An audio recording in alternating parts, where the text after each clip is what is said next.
Les mots loi et nature sont-ils compatibles? La loi naturelle ne s'oppose-t-elle pas à ma liberté?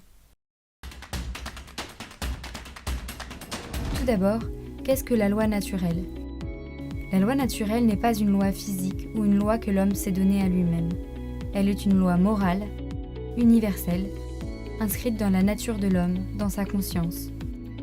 Mais alors, comment comprendre une loi naturelle qui guiderait l'action de tous les hommes? Nous avons tous entendu un enfant s'exclamer « Ce n'est pas juste » devant une injustice. Nous avons tous vécu des émotions partagées à l'échelle planétaire. L'effondrement des tours à New York, ou la joie de savoir que des mineurs au fin fond du Chili sont sortis sains et saufs après un effondrement de leur mine.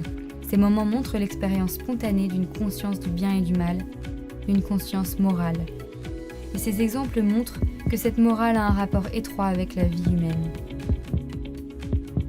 Cela nous permet d'affirmer deux choses. La vie humaine est un bien, et tous les hommes ont une communauté de destin et une loi commune inscrite dans leur cœur.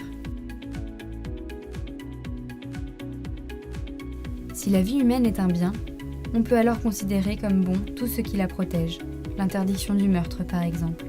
En élargissant, la famille, le lieu où toute vie humaine naît ou grandit, entre aussi dans le champ de la loi naturelle et doit être protégée. Et plus largement encore, la communauté doit être protégée par la loi naturelle en la dotant de règles d'action concrètes en vue du bien commun. La loi naturelle n'est donc pas un ensemble de propositions et de codes votés par une assemblée pour un individu, sans se soucier de l'impact sur les autres, mais elle est plutôt une orientation originelle pour le bien et la vie, sans être imposée par l'extérieur, partant de la conscience du bien et du mal. Considérer qu'il n'y a pas de loi objective qui s'impose à l'homme en raison de sa nature est une manifestation délétère du relativisme postmoderne actuel. Mais l'unité du genre humain, la dignité de la personne humaine et une éthique universelle ne peuvent être fondées sans référence à cette loi naturelle, transcendant les cultures, les époques et les religions. Sinon, ce sont les rapports de force qui guident le monde et la loi. La loi naturelle est donc à redécouvrir urgemment. Elle n'est pas une idée antique ou un concept démodé à l'ère de la technoscience.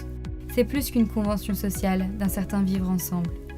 Elle est une boussole pour agir et décider librement, en vue du bien, au milieu des préceptes et injonctions sociales qui semblent parfois si contradictoires.